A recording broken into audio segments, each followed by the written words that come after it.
All right. Well, thank you all so much for joining us for Armchair Travel to Scotland. Visit Scotland's two biggest cities.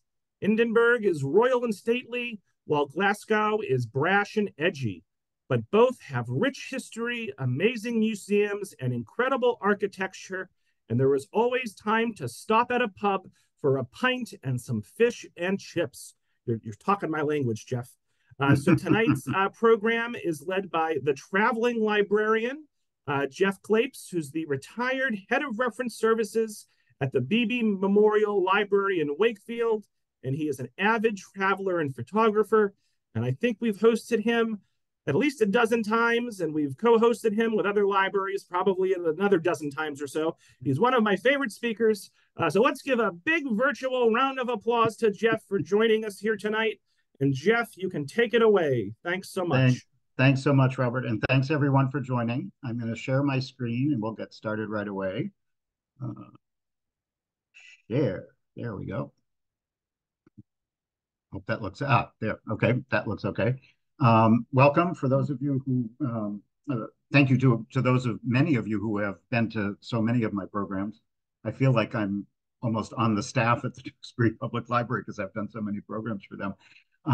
But I love being invited back. And if this is your first time to one of my programs, I hope you enjoy it. We are going to see, basically, we're going to focus on the two main cities of Scotland tonight. This is a trip that I did just last month, actually. Is that true? No, November. I take it back. November, 2 months ago. And you may be surprised to know that for someone like me who has done so much traveling, I've never actually been to Scotland. It's been on my list for a long time, and there was a cheap fare, and so I decided I would go and just at least spend a week or so seeing, if not the surrounding countryside, because November isn't really the best time to do that in Scotland, but I really wanted to see the two main cities, Edinburgh, the capital, and Glasgow. So I'm going to start. As Robert said, if you have any questions, feel free to pop them into the Q&A, and I'll see if I can keep an eye on those as we go along and answer them along the way. And if I miss any when the program's over, I'll try and catch up.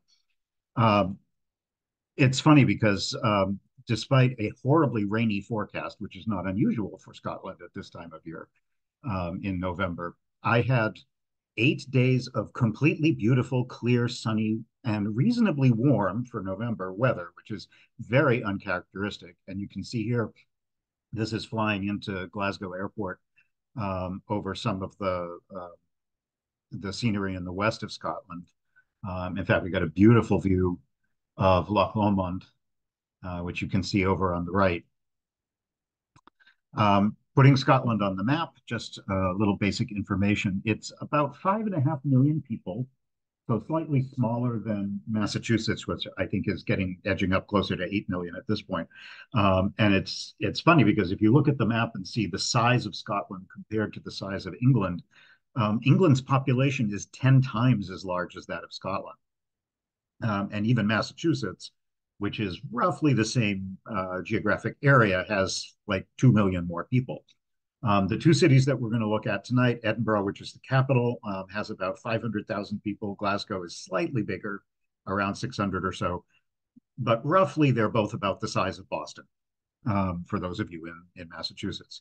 Of course, I'm sure if you've followed the news, you know that Scotland, being part of the UK, is no longer in the European Union, although Scotland, during the vote several years ago, was actually significantly pro-Remain, and that's caused a lot of friction, let's say, in the politics there. We'll talk about some of that a little bit later. There is an independence movement and has been for quite some time in Scotland, but it's not really terribly strong.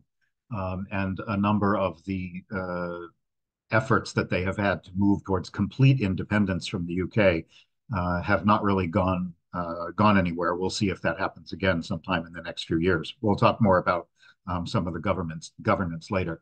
But I do just want to point out, again, just for looking at the map, Edinburgh and Glasgow are actually quite close to each other. They're only about an hour, hour and a half apart by train.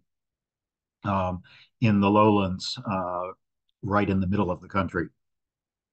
And we're going to start with Edinburgh on the east coast, which is near the mouth of the Forth River, which widens as it gets over here into the ocean. And I should also point out Leith, which is the original historic port.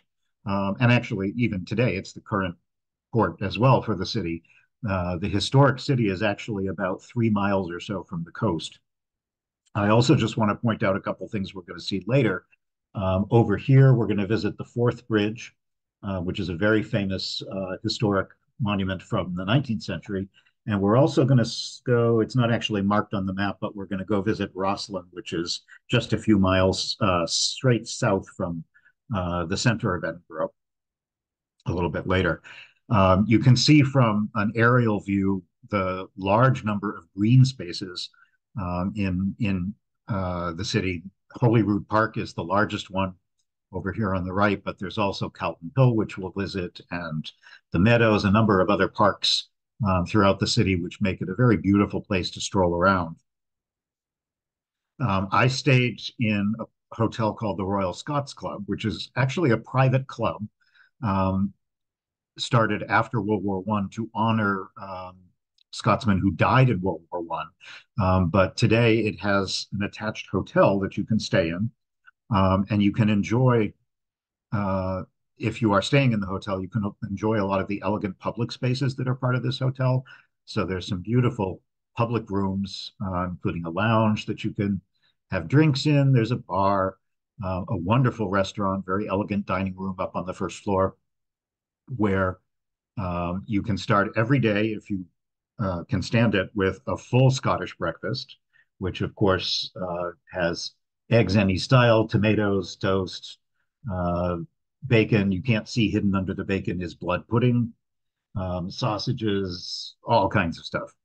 It's definitely a good way to start the day if you're gearing yourself up for a day of sightseeing. The arrival, which is the way I came into the city from the train, is often at the massive Waverley train station, which is the main central train station for Edinburgh. And above it is this luxurious Balmoral Hotel. And I just have to point out one interesting factoid about the hotel. You can see it has this beautiful tower. This is a hotel that was built in the Victorian era, late Victorian era, as a terminus hotel for the trains. But you can see it has a clock tower. And an interesting thing that I didn't find out until I had been there for a few days is that clock is actually, even today, deliberately set 5 minutes fast, so that if you are rushing to the train station to catch your train, it gives you a little added cushion so you don't miss your train. That's a tradition that they do even today. You can see the beautiful sunny weather I had, which is, as I mentioned earlier, very unusual compared to what Scotland normally sees, particularly in November. Here I am on the top of Calton Hill, which is about 350 feet high, and a very easy way to get a view of the city. We're looking west down Princes Street. You can see the hotel I just mentioned here by the train station, and way off in the distance, which we'll visit later, is Edinburgh Castle, probably the single most popular monument to visit in the city. And if you climb Calton Hill, there's a number of interesting monuments there, mostly from the 18th and 19th century. This is one in honor of Admiral Nelson. Here's another one, which is a Greek temple originally designed to mimic the Parthenon in Athens. And it's unfinished. It was built in the 1820s, originally to honor soldiers who had died in the Napoleonic Wars. And it was funded by donations. And embarrassingly, they ran out of donations. They didn't have enough of them. So it was never finished. And it's now considered this sort of unusual architectural folly at the top of the hill. And it's referred to sometimes as Scotland's folly or Edinburgh's disgrace, because they never ended up getting enough money to finish it. But it does make a wonderful spot to see all the way around the city. In fact, if we look to the south, to Arthur's Seat, which you'll hear more about shortly when we climb it, that's the highest point in the city. And it's kind of interesting that Edinburgh is considerably hillier than you might expect when you start walking around it. And there's a surprising amount of wild nature very close to the city, which is also kind of enjoyable. I'll show you that in a little bit. Looking towards the west again, over a monument to philosopher Dougal Stewart. And right behind it, this very weird looking building is actually a modern shopping mall. But it's kind of an interesting architectural thing right in the middle of the city. But Calton Hill is lovely because there's all these different monuments. It's very open. And if you're lucky, like I was, to get lovely weather, you can see views in 360 degrees over all the spires, church spires, hills, and so forth around the city, as well as the ocean, which is very close by. The building on the right here is the City Observatory, which was built in the 1700s. There's just another nice view over the city with all the spires. Edinburgh is very often considered one of the most beautiful cities in Europe because of its elegant layout and its architecture, which I hope you'll see as we go through some of these photographs. Here I am at the top of Arthur's Seat. This is the photo proving that I was actually there. Arthur's Seat is an ancient volcano, and it's over 800 feet high, which makes it an extremely high hill to have right pretty much in the center of the city. And it does have incredible views in all directions. It takes a good hour or so or more to climb. I took advantage of the beautiful weather to go up there. I wasn't sure I was going to be able to because you never know what the weather is going to be like in Scotland. But here we're looking north back over the city to the Firth of Forth and the harbor of the port city of Leith, which is now basically just a port suburb of the city. And across the Forth, you can see the county of Fife. So despite the fact that Edinburgh is not actually on the ocean, it still feels very much like a port city because it's so close to all of the water. And this is looking back towards the castle over the most historic part of the old city. See the castle over here on the right. And also back to Calton Hill, where you can see the monuments that we were just looking at.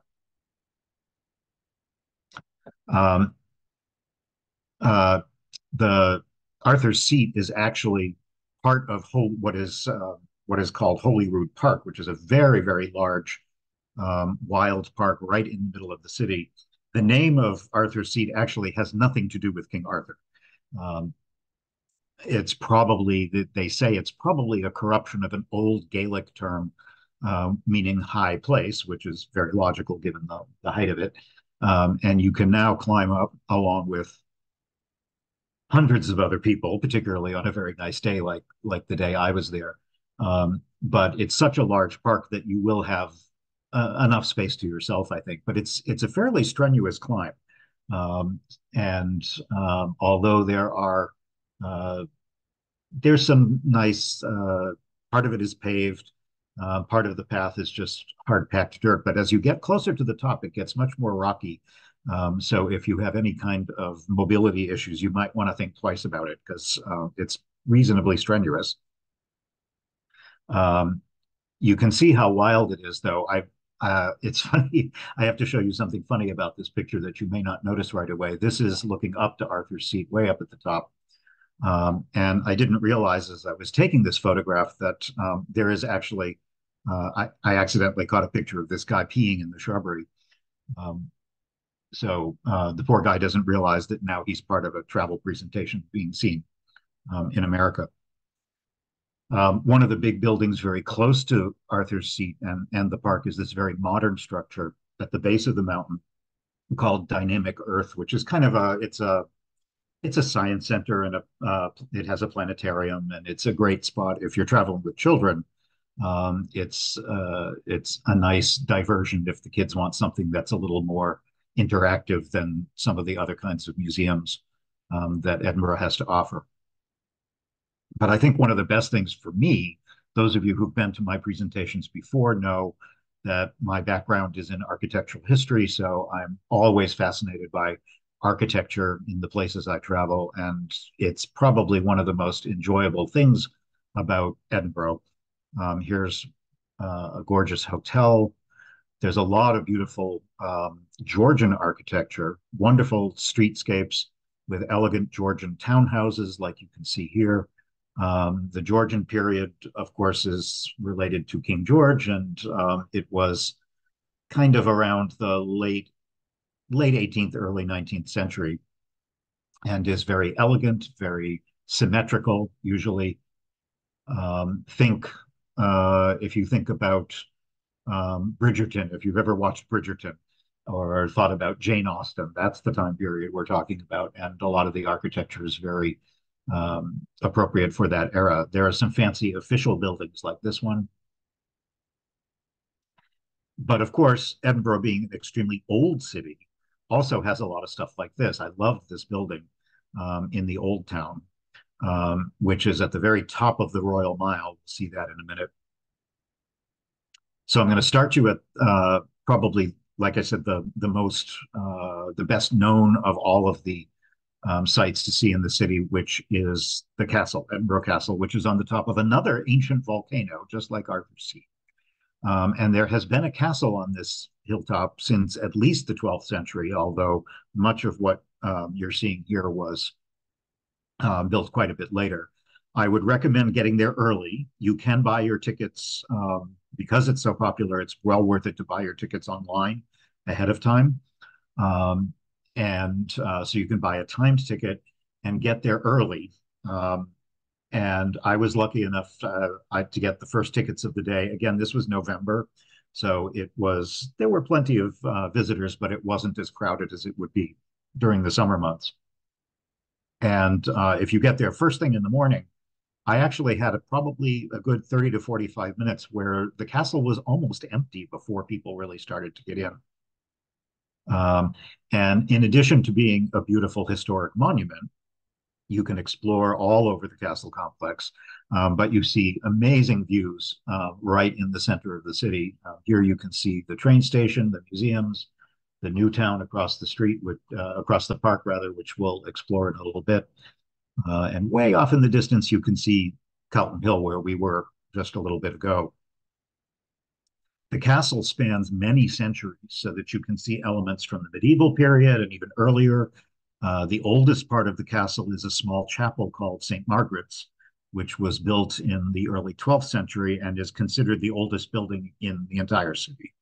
But there are also much more recent buildings like these 18th century buildings, which were built to house the governor of the castle at the time.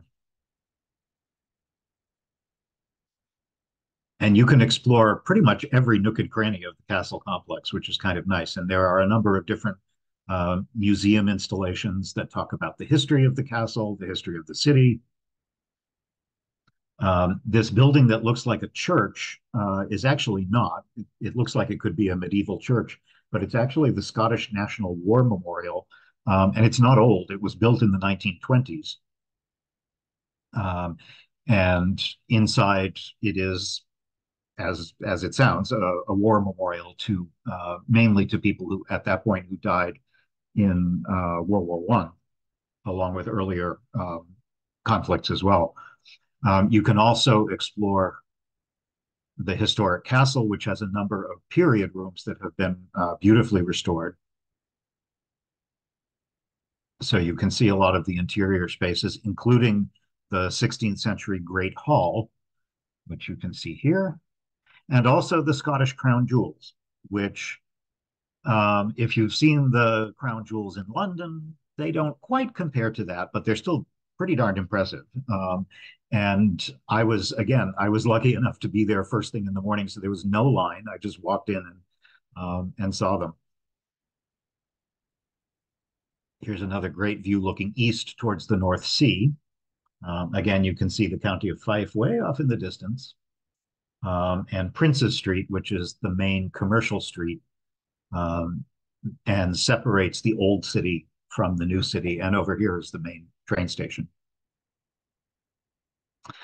Because the castle was built on such a high rock, about maybe 450 feet high, it was an obvious place to put a fortress and a royal house. And this is actually the backside, and you can see just how well protected it is. And it's kind of unusual to have something like this right smack in the middle of a European city. Um, but there's a reason for why the city developed this way. And I wanted to show you this historic map just to give you a little bit of background.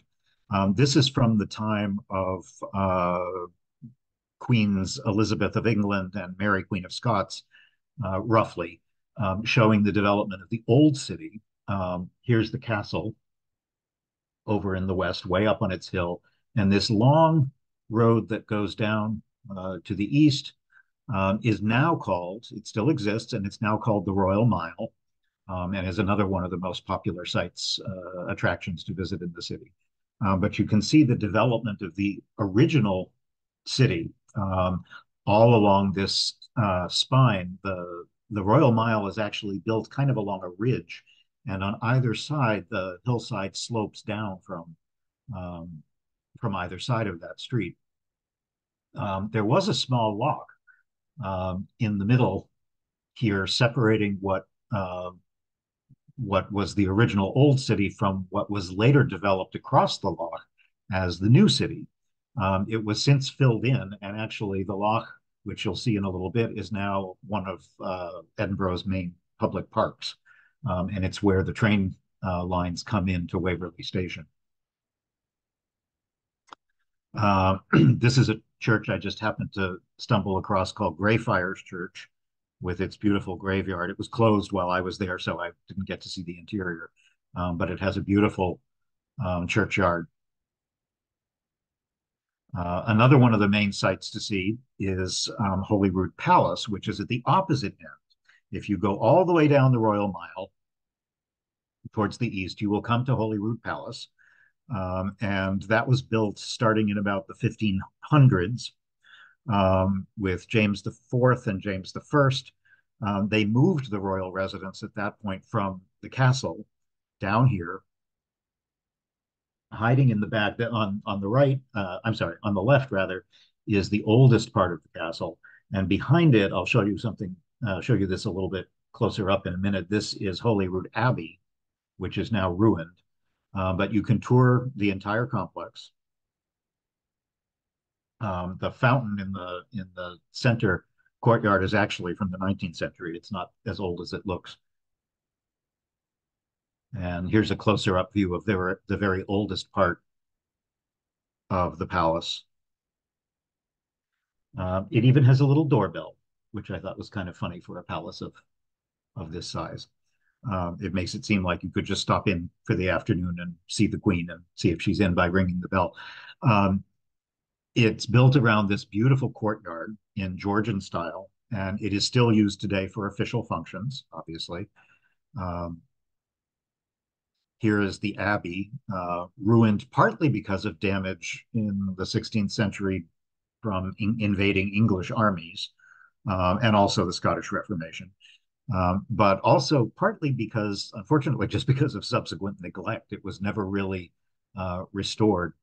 So now they're just kind of trying to shore it up so that it doesn't suffer any additional damage. The roof fell in the 1760s, and since then it's basically just been a very picturesque ruin. And you can see behind it the remains of the larger foundations back when the Abbey was even bigger than it is today. Holyrood Abbey backs up to Holyrood Park, which is where Arthur's Seat is. But before you get to the hillside, there's a lot of beautiful open space and beautiful lawns where you can picnic and stroll along. There's some ponds and so forth. It's a beautiful area. And for something completely different, right across the street from Holyrood Palace, hundreds of years old, is Scotland's extremely modern Parliament building, with at the time a pro-Israel demonstration. This was only a month after uh, the terrorist attacks in Israel in October. So on varying days, there were either pro-Palestinian or pro-Israeli um, protests and marches going on throughout the city. This building is extremely modern. It was very much criticized, as you might imagine, for being uh, out of step with the style of historic Edinburgh. But it's actually become kind of, if not a beloved monument, it's certainly people have warmed to it a little bit. And it is actually a fascinating building, particularly inside. Scotland's Parliament, just a little bit of history here. Scotland's Parliament was merged with England's in 1707 when it became the United Kingdom of England and Scotland. But in 1998, legislation allowed Scotland, through something they call devolution, powers were devolved to Scotland's Parliament. So there are a certain number of things that Scotland can now do for itself. Essentially, they can decide things that are not expressly considered to be part of the purview of the UK Parliament based in London. I just happened to notice in the chat that there's a question about whether those are supposed to look like guns on the outside of the Parliament building. And now that you mentioned it, I can kind of see that, but no, they are not. The designs are mostly abstract, from what I was able to understand. You can take a tour of the inside of the building if you want, where they talk a little bit about the architecture. But it's a very unusual building, as you can see. It opened in 2004. And it's kind of hard to get a grasp of because there's so many little different parts that bump up against each other. This is the inside, the main chamber for Scotland's Parliament, which has 129 MPs. It is a unicameral parliament, so it's just this one legislative body. And as long as there's nothing going on, you can tour most of the building on your own, or if you want, you can. They have organized tours that will explain a little bit more. This is the backside. Again, you can see just how completely unusual this building is compared to the rest of the historic city. There was a vote in 2014 to see if Scotland wanted to pursue independence, and it garnered only 44% at the time. But there's still very strong interest in splitting from the rest of the UK, especially since Brexit, which even in the rest of the UK, people are recent polls seem to indicate people are having some misgivings about.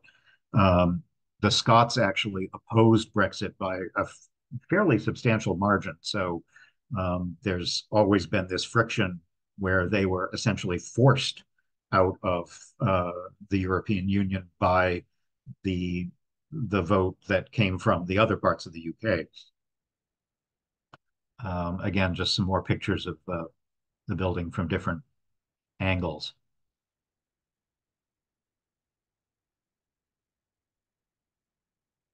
But certainly one of the delights of Edinburgh is just strolling different neighborhoods. This was just a random modern artwork I happened to stumble upon that I thought was kind of fun. But probably the most famous street in the city, as I mentioned, is the Royal Mile, which runs from Holyrood, where we just were, straight up the hill to the castle through the old town of the city. And it was so called the Royal Mile because originally it was the royal processional route between the castle and the palace. And technically, it's a smidge longer than an English mile. It's one Scottish mile long, which is just a few, maybe like 100 yards longer than an English mile. And you can walk it in either direction, depending on where you feel like starting. It's very touristy, I have to say that. But nonetheless, it's probably one of the more beautiful public thoroughfares in Europe. very elegant, very historic. Most of the buildings on it are historic and in excellent preservation. Parts of it have been pedestrianized, but it's just a beautiful place to stroll.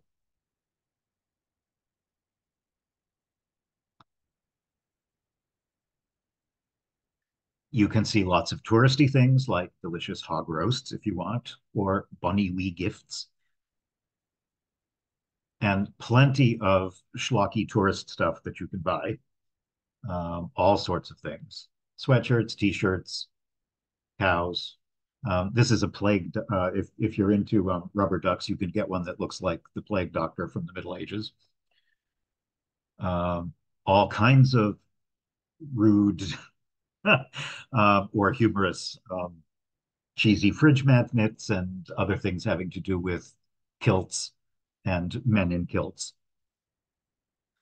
But nonetheless, it's a gorgeous street, well worth strolling and stopping for lunch or coffee or whatever along the way.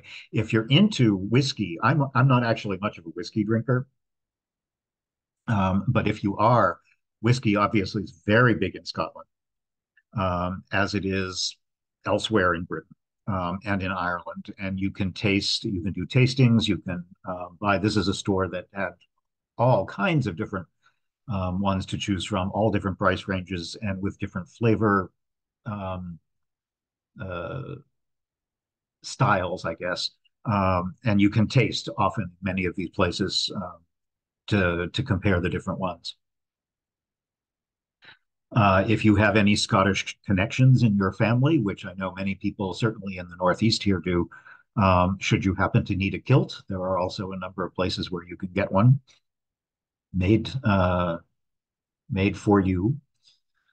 The Old Town, as I mentioned, this main street that goes up through the Old Town is built on this long ridge, kind of like a spine. And on either side are a number of very old narrow streets called closes. Flesh Market Close is one that you can imagine what in historic times, probably what that referred to. This would have been an area where there were unlikely either brothels or possibly meat markets, because flesh is related to the old word for Fleisch, meaning meat. I'm not actually sure which. But most of the closes that went, these narrow streets that went off the Royal Mile, were named for either trades or prominent merchants or residents that were somehow connected with the street. And there is one that you can tour, which I highly recommend. It's called Mary King's Close. It's actually only one of two that is named for a woman. She was, actually, it's four closes right next to each other.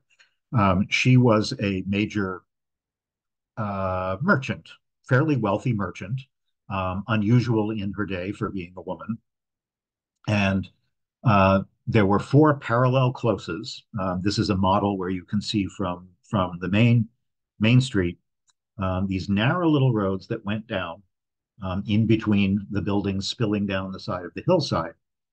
And in the 18th century, the government decided to build the Royal Exchange on top of this. So they leveled a number of the buildings on top and just built the Royal Exchange, stock exchange essentially, over the buildings that were already there. So although from the street, what you see is a gorgeous 18th century, beautiful government building, underneath it are still the original buildings that have been now covered over. So they are no longer open to the sky as they would have been originally, but you can take a tour, and it's the tour guides are excellent. I was really amazed at how good a job they did and how much they knew, so that you can get a bit of an idea of what old Scotland or old Edinburgh would have been like to live in during the 17th, early 18th century. Right across the street is probably the most famous building along the route, which is St. Giles Cathedral, also very old, back to the 14th century. And it was converted to the Church of Scotland in the mid 1500s when the Scottish Reformation occurred. and there was the split from Catholicism. Right behind it is a monument to Adam Smith, the famous 18th century economist and philosopher. I should mention a little bit about religion since we're talking about the cathedral. Nowadays, Scotland is pretty diverse religiously. About a third of the population is Church of Scotland. About 15% are still Roman Catholic, and another third or so, at least according to surveys, describe themselves as non-religious. And the remaining small amount is the usual mix of others, especially from Asian religions, from immigrants, which there are quite a few of in Scotland, particularly in the cities. The interior of the cathedral is beautiful Gothic with gorgeous stained glass, and this spectacular chapel off to the side, which you might think was from the Middle Ages, but it's actually not. This is called the Thistle Chapel for the chivalric order of the Knights of the Thistle. And believe it or not, this was actually constructed in the beginning of the 20th century. So this is barely 100 years old, even though it looks like it was something out of 1300. The detail is incredible, particularly on the ceiling. And here's the main nave of the cathedral, which is just glorious, with the blue spotlit vaulting at the top. In 2022, when Queen Elizabeth passed away, she lay in state here for a time as part of her funeral procession throughout the United Kingdom. And if you walk through the gardens, which I mentioned, these are called the Princes Street Gardens, which are in a sort of low area, which I mentioned was originally water. It was a loch, and it got filled in. Princes Street is on one side. That's where these photos were taken from. Princes Street is the main street in the new town. And Edinburgh is now divided kind of by this park in the middle into what was the earliest part of the city, and the new town, which new is a relative term, obviously, because new is really referring to the 18th century. So much more recent than the old town, but still. So Princes Street is the main thoroughfare in the new town, and it borders a number of important monuments, which I'll show you shortly, and it borders this park. Whereas the Royal Mile is the main street in the old town, and they are more or less parallel. If you walk along Princes Street or through the gardens, you get great views of the castle from down below. It's quite the Instagrammable spot. This is one of many dog statues throughout the city. Scotland loves its dogs. This one was one of the ones I hadn't heard of. This is called Bum. Bum was from the 1880s. He was beloved in his neighborhood. The most famous one, which I neglected to take a photograph of, is Greyfriars Bobby, who was a terrier who got very famous in the 19th century for guarding his master's grave for many years after he died. And there's actually a statue to him outside Greyfriars Church. Here's some of the monuments on this side of town. This astounding one on the left is a monument to the author Sir Walter Scott. It's over 200 feet high. And on the right is the towers of the new college, which is part of the University of Edinburgh. This is the Divinity School, actually.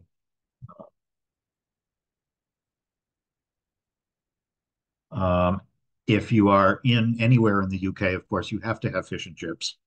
And on the recommendation of a friend, I had to go to Bertie's, which is considered the best proper fish and chips in Edinburgh. And I have to admit, it was really good. I, of course, also had to have some sticky toffee pudding for dessert.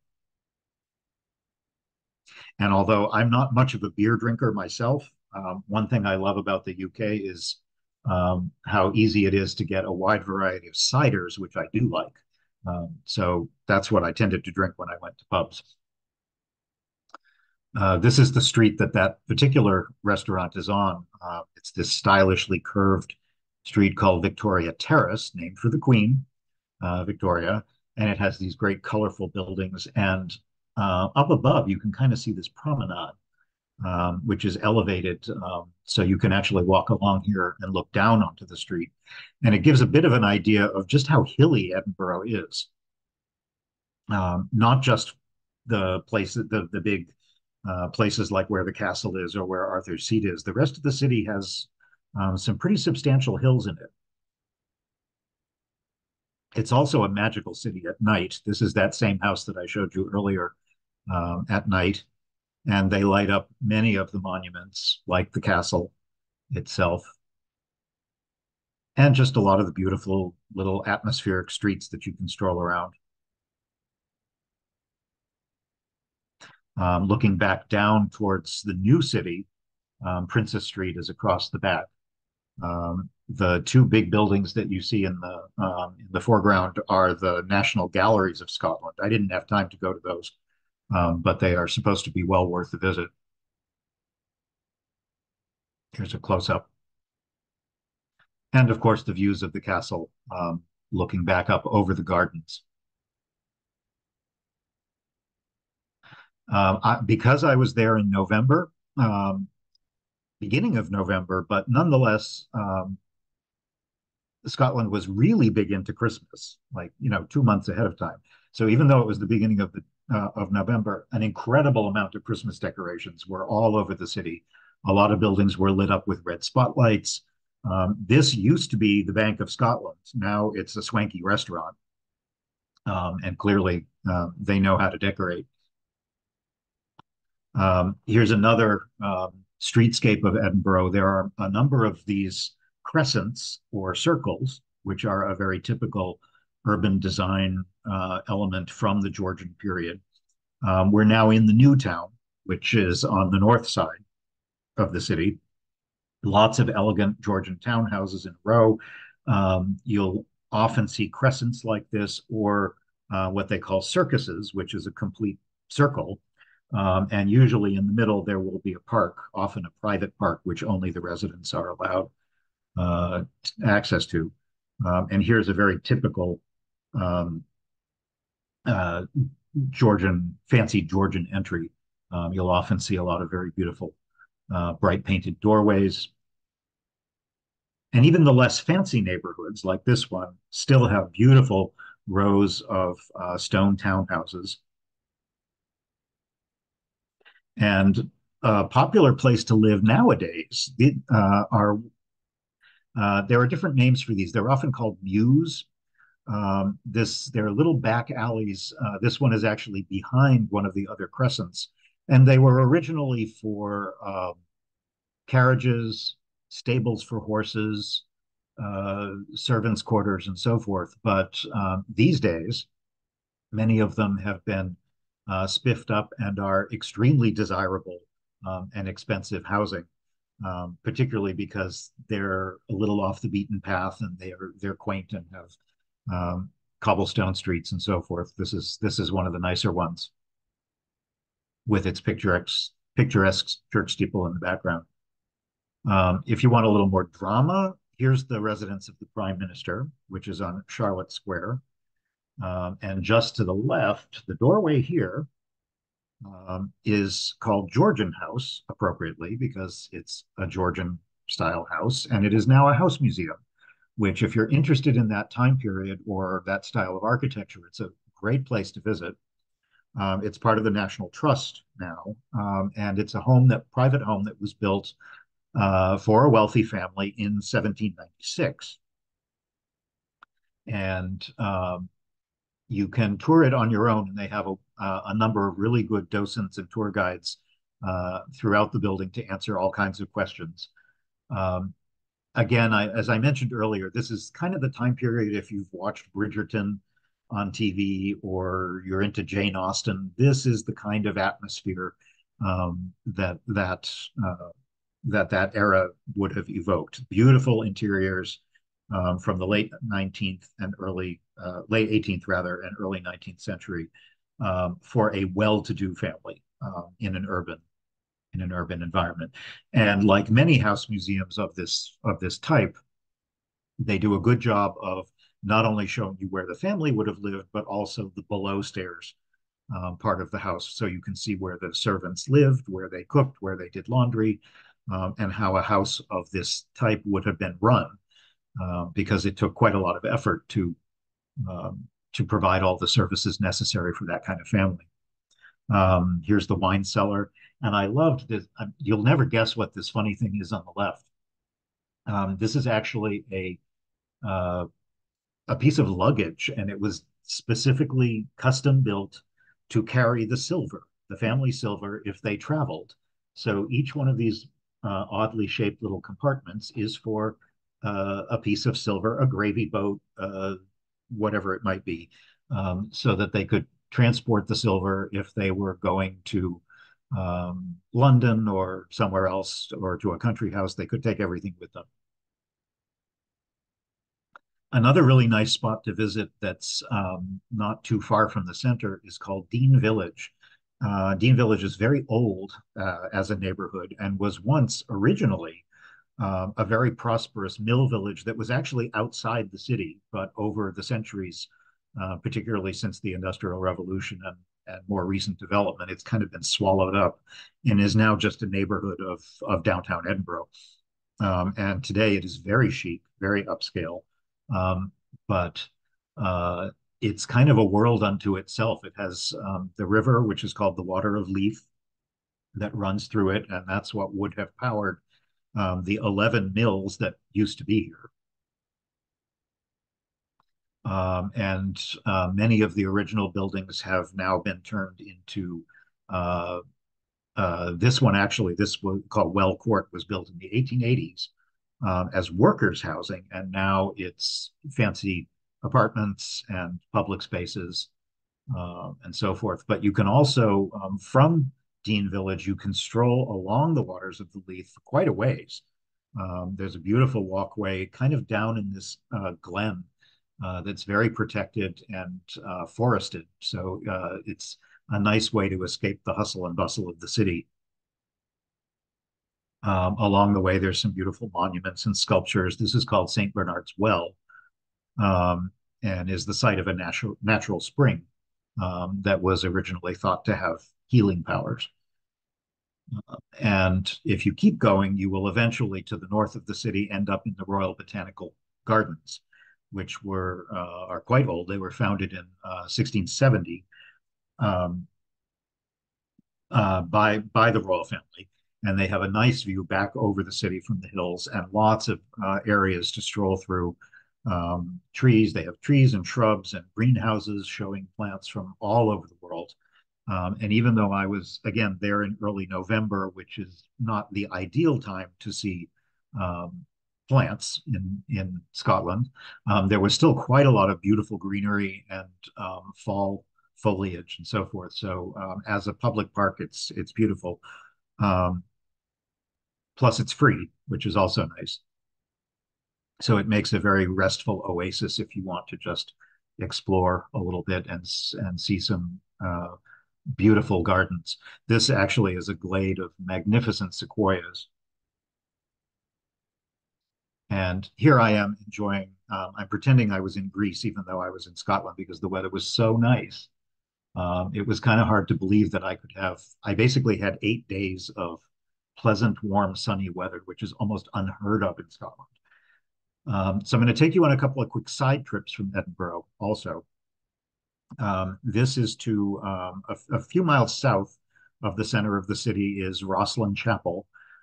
There is a city bus if you want to go there, but it's a bit of a trek on the bus. So I just took an Uber because it was a little bit easier. Rosslyn Chapel is old, from the 15th century, and was originally founded as a Catholic church, and in the Reformation was changed. Now is a privately owned Scottish Episcopal church, and it is very famous for a couple of reasons, primarily for its mind-boggling stone carvings, both inside and outside. It's not a very large building, which makes it, I think, all the more striking because it's kind of like a little jewel box of Gothic art. with all these incredible details. There have been, for a long time, stories of connections to the Knights Templar and the Holy Grail. There's really not much actual basis for any of those theories. And the church, unfortunately, had fallen into decline for quite a long time. Um, but it was resurrected in the 20th century by a private family. And it got a big boost in the early 2000s because you probably remember, even if you didn't read the book, I'm sure you've heard of the Da Vinci Code, the book that Dan Brown wrote, which came out in 2003. And then not too long after, in 2006, they made a feature film out of it starring Tom Hanks. And so it became incredibly famous. And the book, there's a couple of very famous scenes at the end of the book that take place in Rosslyn Chapel. So even though most of the connection that the fictional story uses is entirely fictional, but it drew a huge amount of attention to the building. And now, since then, and even up till today, it attracts enormous numbers of visitors and, fortunately, enormous amounts of money, which has enabled them to do a lot of restoration. Here you can see the fantastic vaulted ceiling inside. There's some beautiful stained glass. And there are unbelievable numbers of individually designed little sculptures throughout the building that they will help you find that have weird characters and stories symbolic of different aspects of the history of the church or mythological creatures and so forth. It's just an amazing place to see. It's also in a beautiful location, a very quaint village out in the countryside. So if you want to escape the city just for a few hours, um, it's a nice getaway. Um, Another one that I would recommend if you have a chance is to the Firth of Forth, which is only about 7 miles north of the city. The word Firth is distantly related to the Norse word fjord, meaning, well, what you can see here, a sort of narrow inlet of water. And this bridge is one of the more famous bridges in the world, actually. It's 1.5 miles long and now a UNESCO heritage site, finished in 1890. And it's a railroad bridge. It was the first bridge to cross the Forth, and it was designed to take trains across to replace ferries, which were less reliable, and is considered an engineering marvel and a symbol of Scotland. And there's a beautiful spot along the Firth where you can park, and there's a promenade along the river with places where you can get food and take photos and so forth. Again, getting there requires either having a car or rather slow public transit, but it goes through some beautiful countryside, and you can take an Uber if you want, like I did, which makes it a lot easier.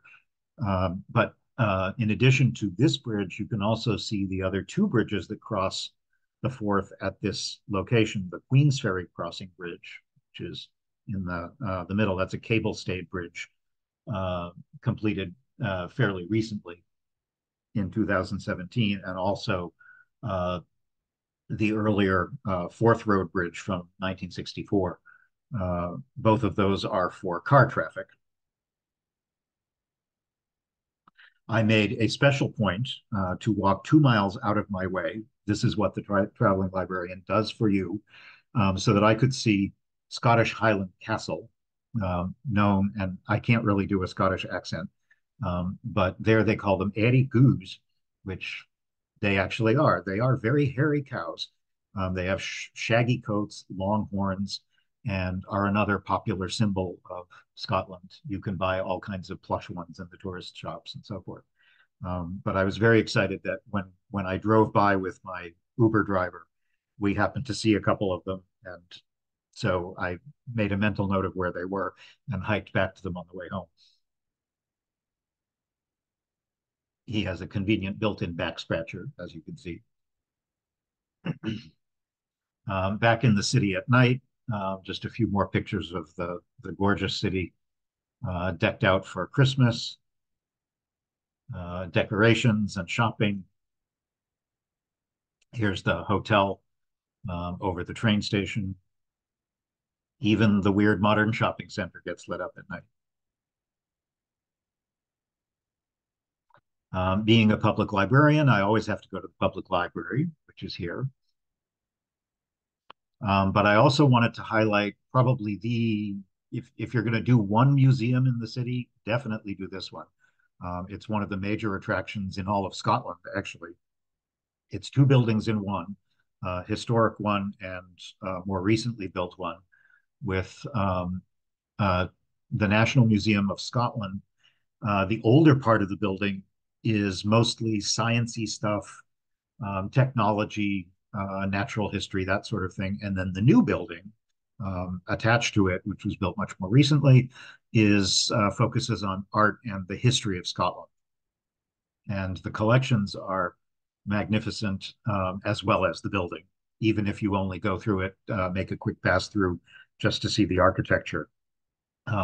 It really gives you a feel of that sort of old 19th century, old-fashioned type of museum, originally built in the 1860s. And it does have some very important things to see. Some of the most famous exhibits are, this is in the new part of the building, which was built in 2011. This is part of the set of Lewis chessmen. Some of them are in London, I believe at the British Museum. And here's a number of them here. An old Celtic harp. In the science section, this is Dolly the sheep. Remember her? A lot of oddball things. This was the first cloned animal, along with all kinds of skeletons of dinosaurs, animals. It's a great place to take kids and grown-ups, but particularly kids, I think, would definitely enjoy the museum, particularly this part, although the historical part also is quite a spectacular place. And if you go to the top, there's a terrace that you can go all the way to the rooftop, where you can see the whole city from a slightly different perspective. Here we are in the back of the Royal Mile, so you see the castle and the big esplanade, and the Royal Mile goes behind these buildings here down to the right. Looking back over towards the cathedral. I also did some wandering through some neighborhoods. This was a fun place to stop. This is called Fettes College. Unfortunately, you can't visit it, so I had to take pictures through the fence. It's a private boarding school, a very exclusive one. And supposedly J.K. Rowling was inspired by the architecture when she was designing Hogwarts for the Harry Potter books in her mind. And it certainly, you can see where that would come from. It's quite a spectacular place. A lot of very famous people have gone here, including Tony Blair, for example, actress Tilda Swinton. And from a fictional point of view, James Bond also went here before he went to Eton. And here's some kids playing footy with the castle off in the background. I loved this humorous sign, beware of children. Personally, I think that's always actually very good advice. And you can't go to any place in Scotland, certainly Edinburgh, without having pub meals. Here's a stylish pub decked out for Christmas where I had beef and Guinness pie, and another big glass of cider for my last night in Edinburgh. So we're going to move on now to Glasgow, which is slightly larger than Edinburgh, and in fact is the third largest city in all of the UK. And the River Clyde, which you can see here, flows west through it. So as opposed to the Forth, which goes in Edinburgh, is heading east, Glasgow, the river is heading west. And Glasgow is actually also a very old city, although it may not seem as much when you're walking through it. It's it's got a it's got a very different personality from Edinburgh, and I think it's kind of enjoyable to see the two together so that you can see how they are similar and how they are different. This is the train ride. It's very easily reached by train from one to the other. It's barely 40 miles or so. For those of you in Massachusetts, it's like going from Boston to Worcester. And so it's an inexpensive train ride and maybe 90 minutes at the most. You can see off in the distance, you can see the three bridges that we were looking at earlier that cross the Firth of Forth. And here's the train station when you arrive. In actually, this is Waverley in Edinburgh. Sorry about that. This is the train station, Glasgow Central Station, which is indeed central and very big. And I stayed in the big old um, gigantic hotel that was a Victorian hotel that was built over the station, just like the one in Edinburgh. It's been nicely renovated in recent years and has my room had a nice view over the train sheds. So it's an excellent central location and a lot of beautiful public rooms and very high ceilings. This was my bathroom, which the ceiling was, God, must have been 12 feet high. Um, and again, the main staircase in the hotel goes up this huge tower. Glasgow was very fun for me again because of its architectural history, which is a little different from Edinburgh's. It has a lot of old stuff, it has a lot of medieval stuff, but it also has a lot of more recent stuff, which for me was very interesting, and I'm going to show you some of those. There's a lot of more industrial revolution era architecture. For architecture geeks like me, it's a terrific city to explore because there are so many buildings from different periods, including very modern things. Um, this is only meaningful if you live in Wakefield, where I'm from, because we have an Albion Street, and I thought it was nice to see that Glasgow had one too. Although, to be perfectly honest, the one in Wakefield is nicer. But like Edinburgh, there's some nice Victorian era row housing, typical streetscapes like this, but some very important monuments as well. The cathedral is very old, 12th century, and it is in fact the oldest building in the city, dedicated to St. Mungo, who is the patron saint of Glasgow. He's buried in the crypt. This is the oldest part of the city where it originally was founded and started to grow. The inside of the cathedral is quite nice. Although I should show you on the right, this is actually an image of what the interior originally looked like when it was brightly painted, which it is no longer. This is the interior now with a very different design scheme. But it's a beautiful Gothic cathedral, a lot of details, and a very nice museum in the basement. This odd little thing stuck off the side. For those of you who are fans of British comedy, you might have heard of Blackadder. Um, and there was actually an actual real Blackadder. The fictional character played by Rowan Atkinson in the comedy series. There really was an actual Blackadder, and he lived from the late 1400s to the early 1500s. And he was one of the last great builders at Glasgow, and he was one of the archbishops, one of the very first archbishops as well.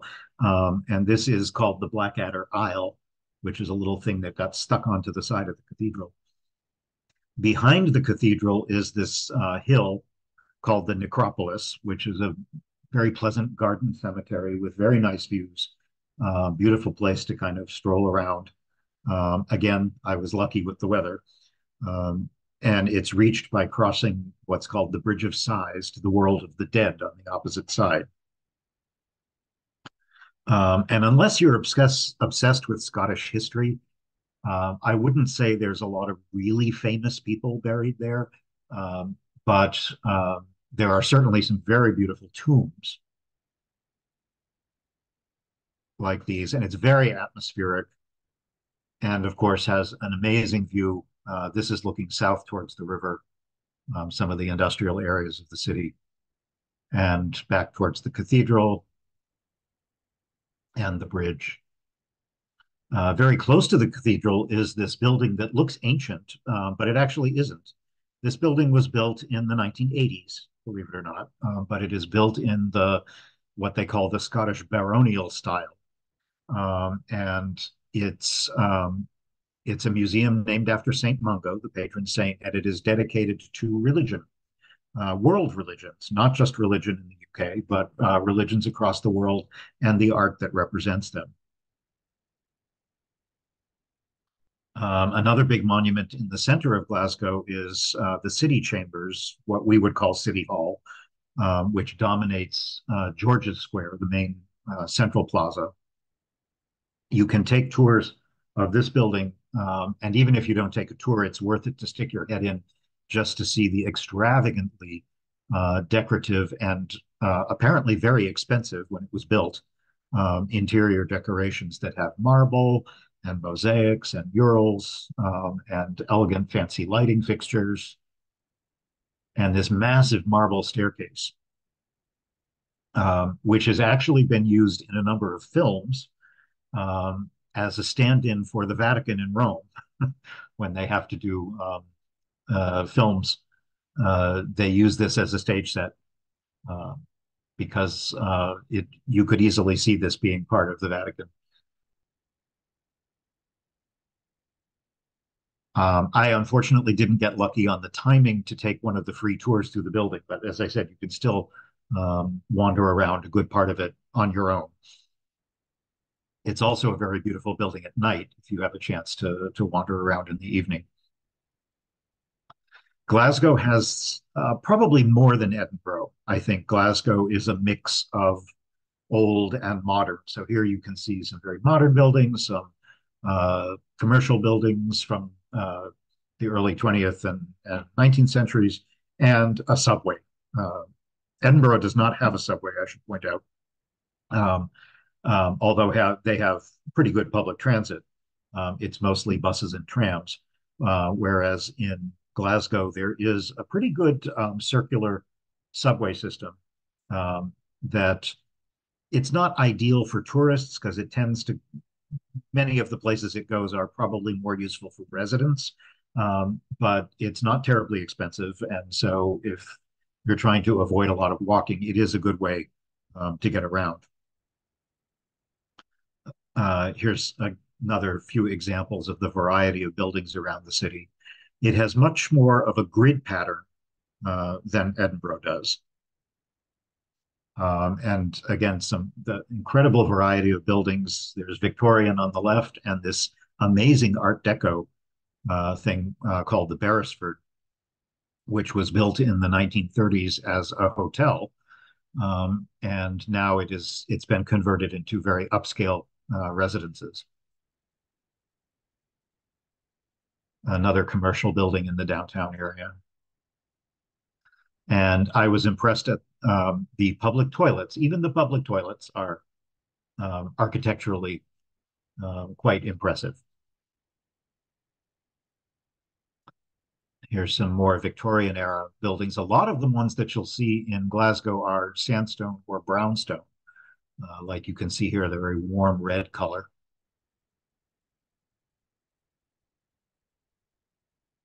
This is the Britannica Panopticon, which is a music hall. It's considered the world's oldest music hall from 1857, and they still have performances, which you can see. They do mention, though, I didn't get a chance to go inside and see a performance, but they do point out that when you book tickets, the building, even to this day, is not heated. So if you go at certain times of year, you should be aware of that and dress accordingly. Here's another of the big old public buildings, or this could very well have been a bank, decked out for Christmas. And some others. This one on the left, I was kind of disappointed. This is one of the most beautiful old mansions. It's called the Charing Cross Mansions, which were built originally as very elegant housing. in the Victorian time period, and they've been beautifully restored, except unfortunately they have a Burger King on the first floor, on the ground floor.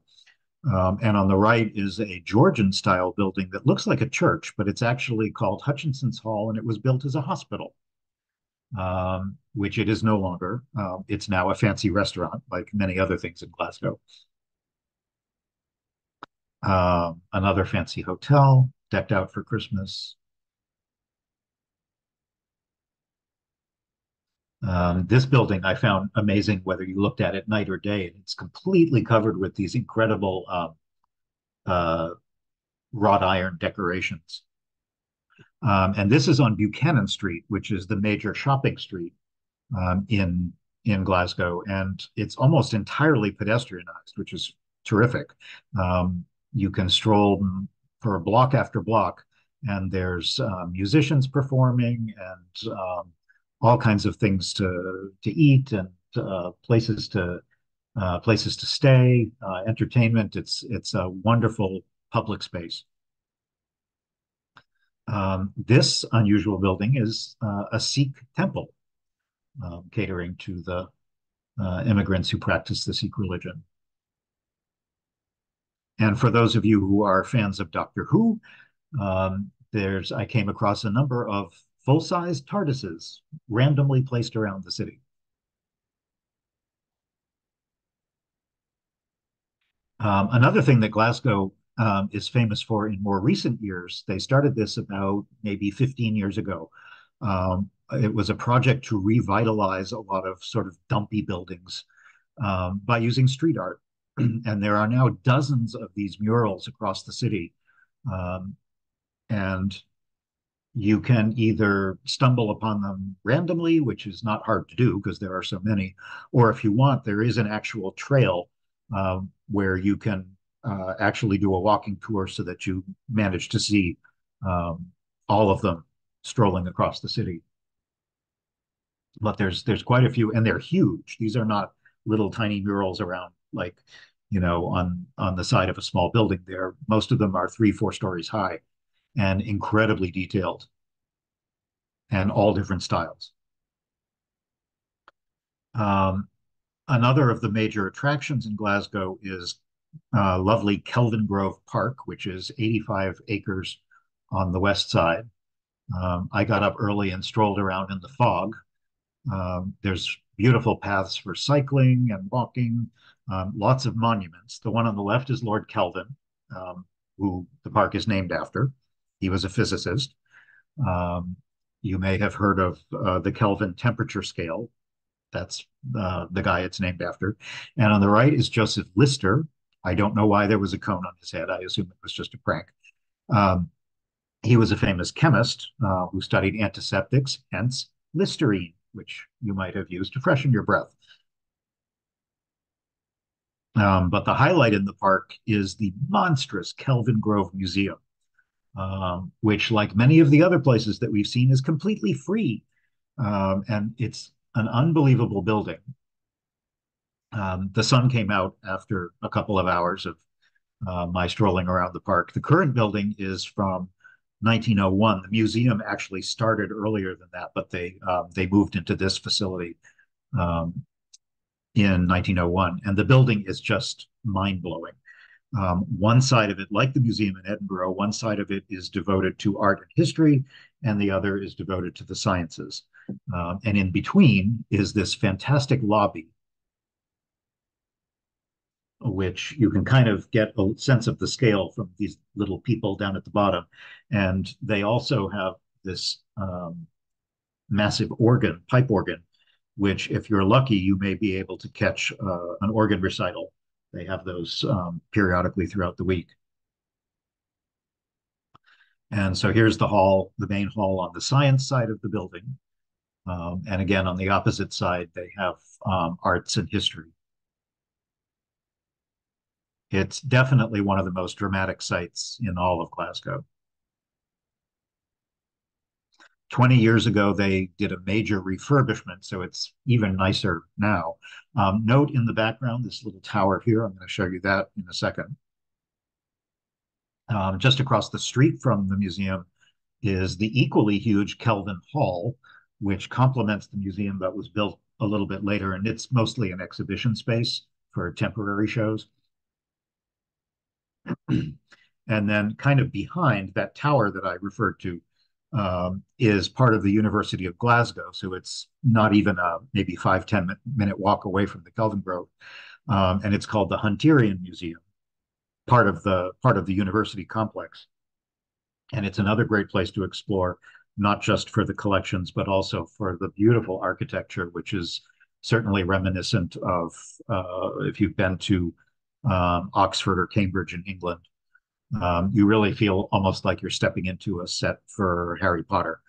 Hunter, who the museum is named after, was an 18th century scientist, and he donated his collections to start what is actually the oldest museum in all of Scotland.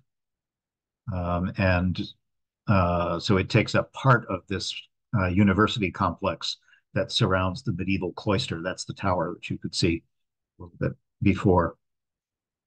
And the collection includes things, it's kind of a mishmash. It has furniture and scientific instruments and fossils and anatomical specimens, all kinds of odd things.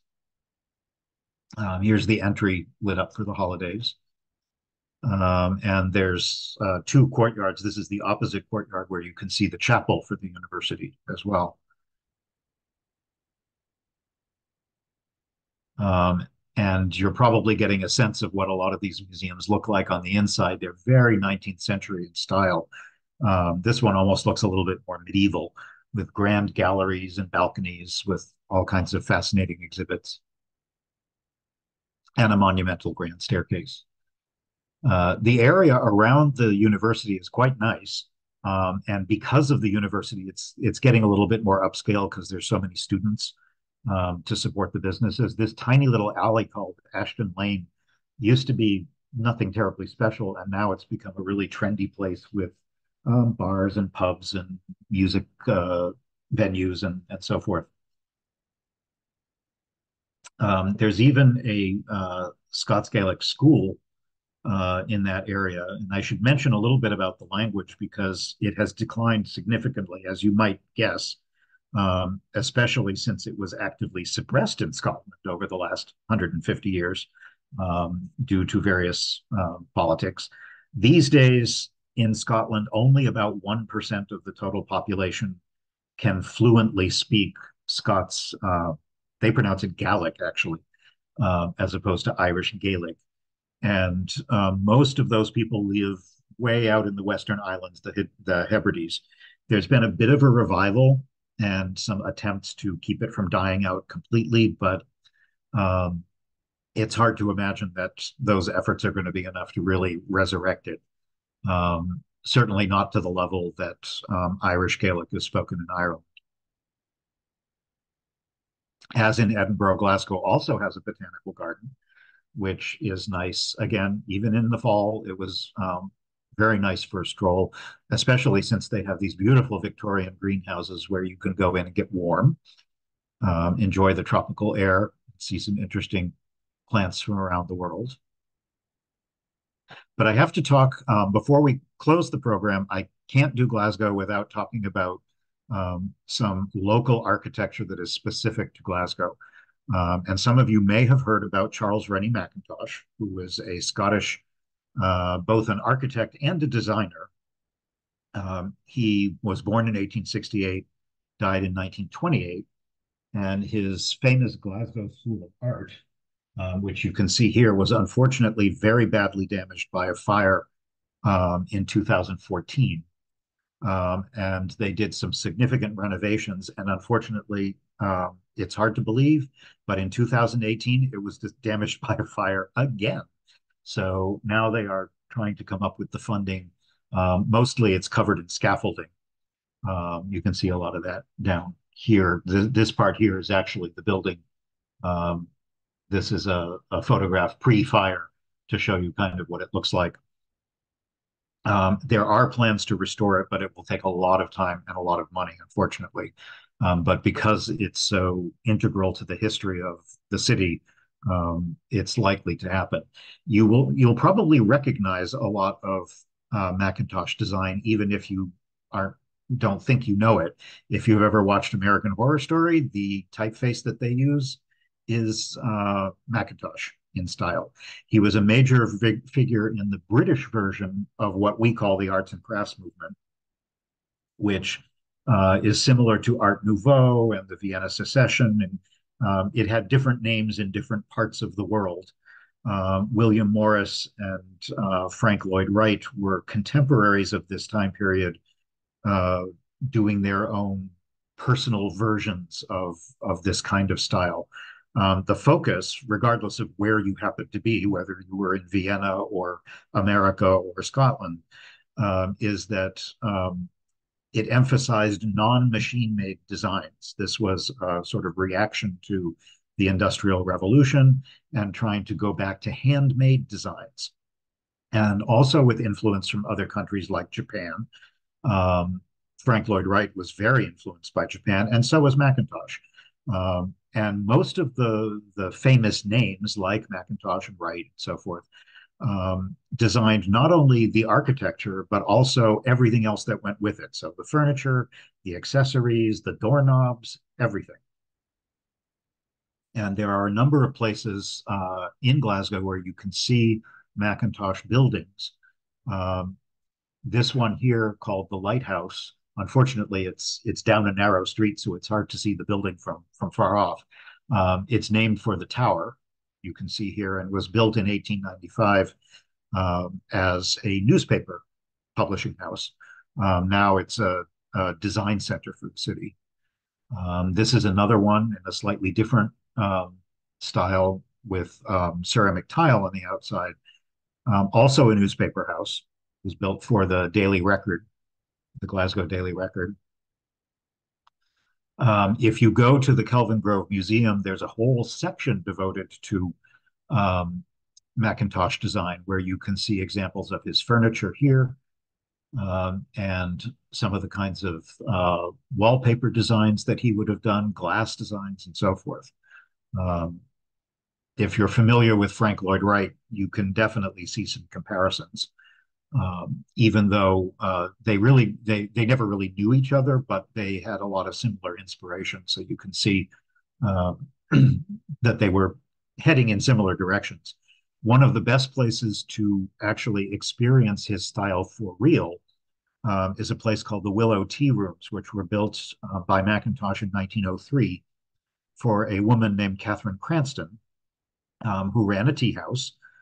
She was very active in the temperance movement. So she wanted to build a tea house, and she had Macintosh design the whole thing, top to bottom, and it has been beautifully renovated. So the interiors, the exterior facade, the interior, the furnishings, everything is Macintosh, and was restored recently. So you can go there for lunch, for dinner, for tea. The food's pretty good too. But the highlight is really to be able to enjoy the atmosphere of what his design style was meant to evoke. It's a beautiful place, and like I said, really good food. I trekked all the way to the south of the river to see another building, which unfortunately, again, these are not my photos. I'm showing you some photos of what the building looked like. This is the Scotland Street Museum, which was built the first decade of the 19th century as a museum school. And I was very anxious to see it. And unfortunately and unfortunately, it was completely covered with scaffolding.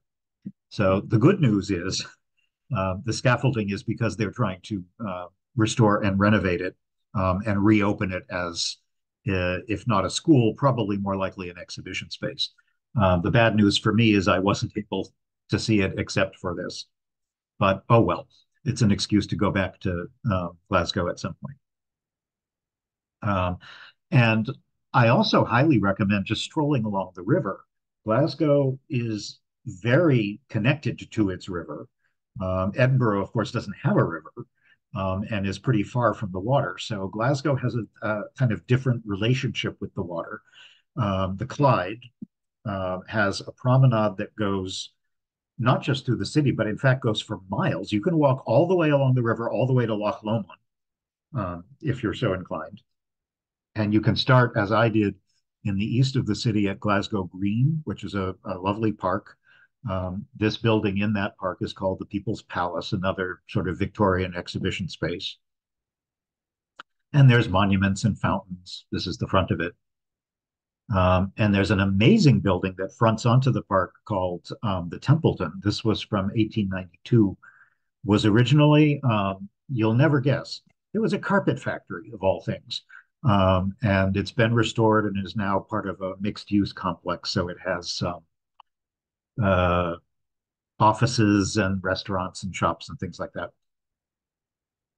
And because the Clyde has been so important to Glasgow, as you walk along it, you can see a lot of the history of the river with many different bridges.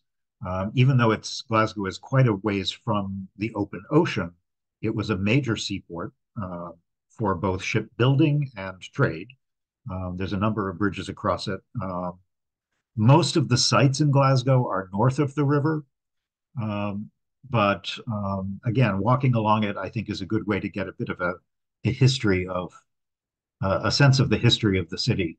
And there's a lot of modern architecture that's more recently been built along the river. This is called the Tradeston pedestrian bridge. It's more commonly known as the Squiggly Bridge because it actually does squiggle. It isn't straight. It goes in a kind of weird little wiggle across the river, built in 2009. One big site to see, particularly if you have kids on the south side, is the Science Center from 2001, which has museum exhibits. They have an IMAX theater. And in the background, you can see the tower, which is the tallest thing in all of Glasgow, 400 feet high. Actually, I think it's the tallest thing in Scotland, if I'm not mistaken. It has a great view. Unfortunately, it's been closed temporarily. I don't know when they plan to reopen it, but supposedly you can go up and it actually rotates at the top.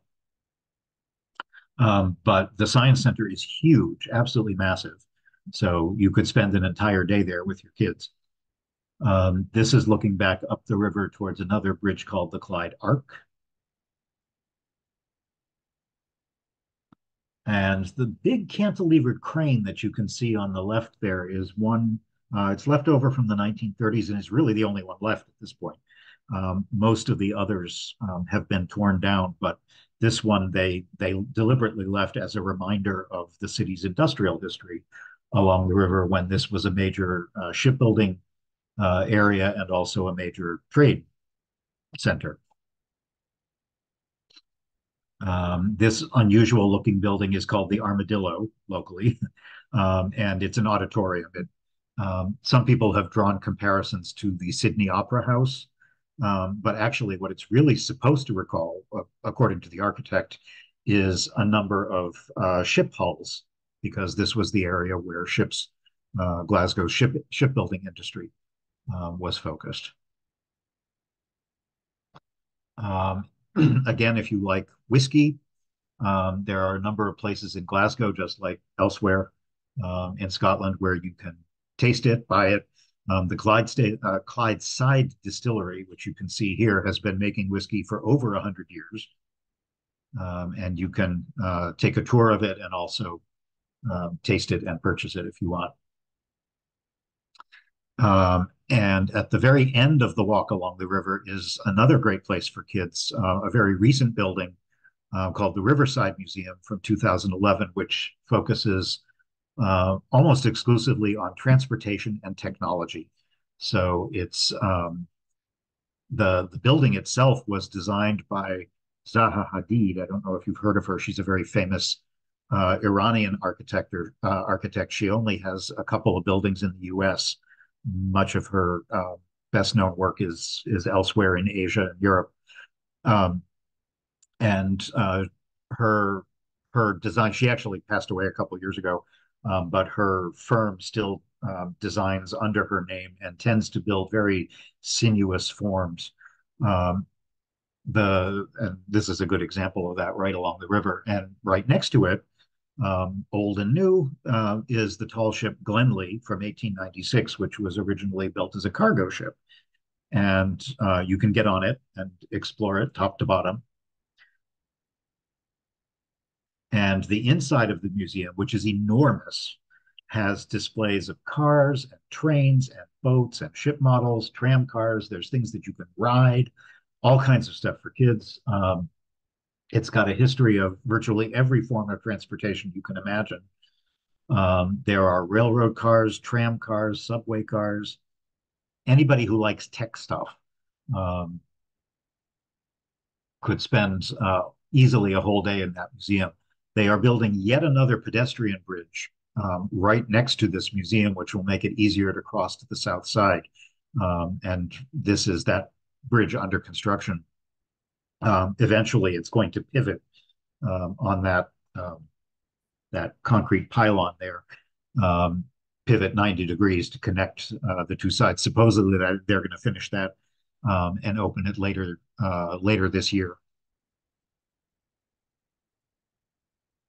And so I'll end the program here. We're just a smidge over time with a very typical Scottish image. Here's just an ordinary Scottish guy walking around with his dog and his kilt. You'll see a bunch of people with kilts, particularly in the really touristy areas because they work in the shops and stuff. But I was surprised to see several, I wouldn't say a lot, but more than a couple of just ordinary Scottish people walking around with their kilts and often with their dogs. So I will end my program there and stop my screen share. And then let's take a look at the remaining questions to see if I missed any. So, Jeff, we've got about 9 minutes for questions. And folks, let's give Jeff a big virtual round of applause. If you haven't already, let Jeff know in the chat how much you enjoyed tonight's program. And if you have any questions, get them in now. And we're doing a hard stop at 8:45. Okay. Back to you, Jeff. Let me run through these questions quickly. Did I say that both Scotland and England are only approximately the size of Mass? No, Scotland is. England is not. England is bigger, both in population and if I said that, I'm sorry if I said something confusing. No, Scotland is in area and in population roughly Massachusetts-y.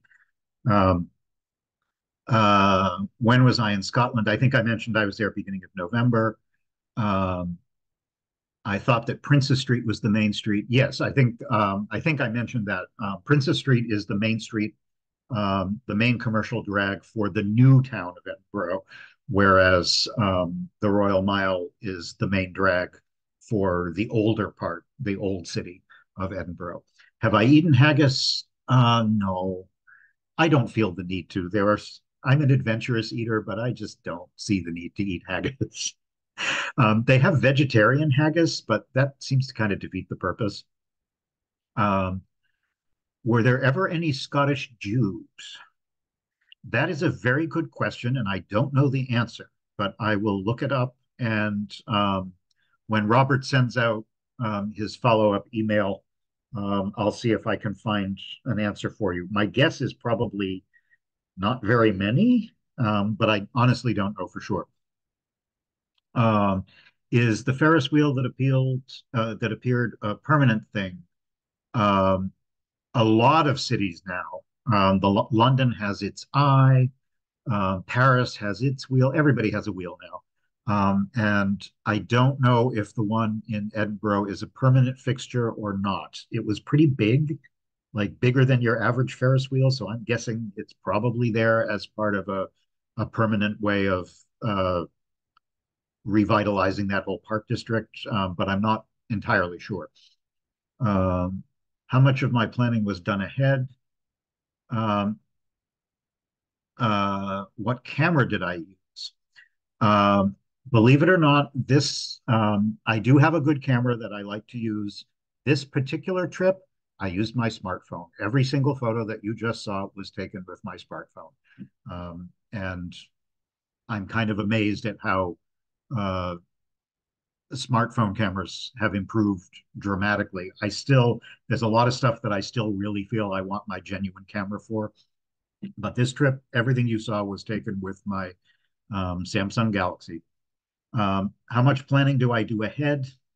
I do lots of reading ahead, just because, not specifically to set an itinerary, but just to get an idea of what kinds of things I'm interested in. Um, and in this particular case, the only bookings that I did ahead were the two hotels I stayed in, just because it's nice to know that you have a place to stay once you get there. Do trains still cross the bridge? I believe the answer is yes. When were the walls painted white? I'm not sure which walls you're talking about. Um, what about the history and location of the two cities make the architecture so different? Um, the short and quick answer to that is that a lot of Glasgow's development was just more recent. They're both old cities, but a lot of um, the major development in Glasgow that I showed you tonight was more 18th, 19th century, whereas a significant amount of Edinburgh's um, architecture and city development was, and mainly because it was the capital. It was where royalty was. It was the seat of power. So it developed much earlier than Glasgow did, even though Glasgow's an old city, it just wasn't as big back then. So much of Glasgow's development occurred more recently. So that's why you see a lot of more industrial era stuff there. I don't see any single family homes. Is that because I was downtown or not enough land? That's definitely just because of where I was. Yes, downtown is both of the places where I showed you tonight were urban. So you see urban architecture. If you go out into the suburbs, there's a lot of detached, semi-detached houses, and housing estates and things, but definitely more out in the suburbs, just like here. Um, let's see. Did Charles Rennie Macintosh design influence the original Apple computer? I doubt it, but who knows? um, does Scotland Yard have anything to do with Scotland? Presumably yes, but I honestly don't know. That's another one I'll look up for you. I'm writing these down right now so I don't forget. I will look them up and email Robert in the morning and tell him the answer. And Jeff, there are several folks in the chat in the Q&A saying that Scotland does have a large Jewish population, particularly, let's see, yeah. So, you're a I, reference librarian, so do your own research, but I would very much believe that that's true now. I don't know about historically. I see. Yeah. Yes, both Edinburgh and Glasgow have pretty significant immigrant populations of all kinds. I just don't know whether that is true historically. Understood. And I'll take a look and see. I'm curious myself now. Yeah. Let's Someone take says two they or were three more minutes here. Yeah. Yep. Someone says they were in Glasgow in the 80s and it was much more dark and forbidding. Yeah, that's what I've heard. Um, a friend of mine who is Scottish and grew up in Edinburgh, but knew the area quite well. A lot of cleaning has been done. He saw my picture of the train station and was amazed that you could see through the windows. So I think definitely uh, Glasgow has seen a major renaissance in the last, say, 20 years or so. Um, there's a place called the Macintosh House. Yes, I think that was part of the school that was damaged in the fires. Uh, did I have any trouble understanding the Scottish accent? It depended on the person. In a few cases, yes. Most of the time, no. It was a delightful accent, but there were a few people, yeah, I had no idea what they were saying to me.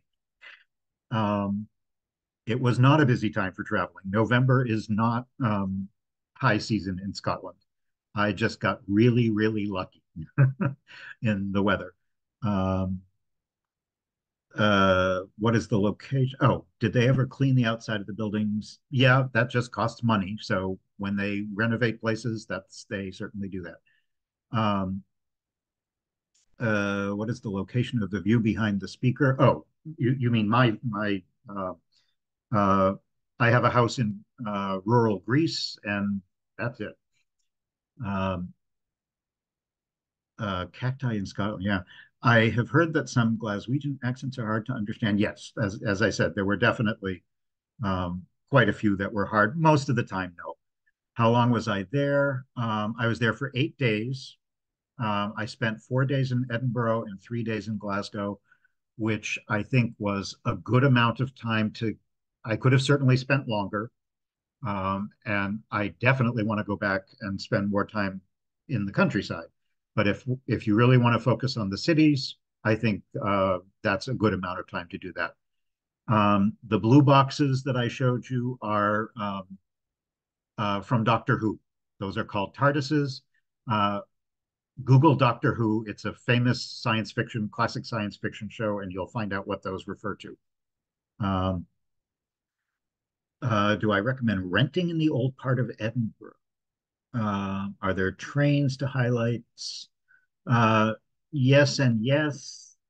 I think you can, there's no shortage of places to stay, guest houses, Airbnbs, full hotels. Um, and transit is pretty good in Scotland, especially if you want to do day trips in the countryside. Um, Places to swim in the ocean, probably, but I bet it's damn cold. Um, Big Hill in Edinburgh. Again, the two big hills were the highest hill is Arthur's Seat. Colton Hill is slightly lower, and then of course there's Castle Hill, which is the big bump that the castle is built on. Do they like Americans? Oh yeah, certainly never had any indication otherwise. Would I do a presentation on the Scottish Isles? Absolutely, if I ever get there. Somebody is again mentioning the dark buildings in Glasgow. Are they expensive? Yeah. Um, uh, can we visit? Can we visit you in Greece? Oh, sure. Email me. Except we're in the middle of nowhere, so I'm not. We'll talk. Um, the stone material is. It depends. They have all different kinds of material: granite, limestone, um, sandstone, brownstone, all different kinds. And finally, is April a good month to visit Scotland? The best times supposedly to visit are in the summer because that's the time when you're most likely to get nice weather, but you never know. Um, it's kind of a crapshoot. And as I said, I went in November expecting an entire week of cold and rain, and I got lucky. Who knows? So winter is cold, and it gets dark early. But I would think April would be not a bad time to go. So, on that note, folks, let's give Jeff another big virtual round of applause. He presented for 90 plus minutes. He answered nearly 40 questions. Tremendous, tremendous job, Jeff. Folks, look for an email for me tomorrow, link to a feedback survey, link to this recording, and information about some other upcoming armchair travel virtual presentations. We've got like 5 or 6 coming up in the next 2 months. And as I said, I'll also be booking Jeff for March. So thank you all so Thank you, much. everyone. Yeah, Robert also, I'll remind Robert when he emails you guys tomorrow to include my email. I'm always happy to take questions. If there's anything I didn't get to or you have other questions, feel free to email me personally anytime, and I'm always happy to talk. So thank you yes. for coming, and I hope to see you at the next show. Folks, please don't stalk Jeff in Greece. Okay, let the man have his peace. Okay, It would but be hard to. I'm really in the middle of nowhere. okay, If anybody he'll managed find you, to Jeff. find me, they deserve it. Okay. All right. Well, thank you all so much. I hope everyone enjoyed their holidays. Look for that email tomorrow. Have a great night. Good night.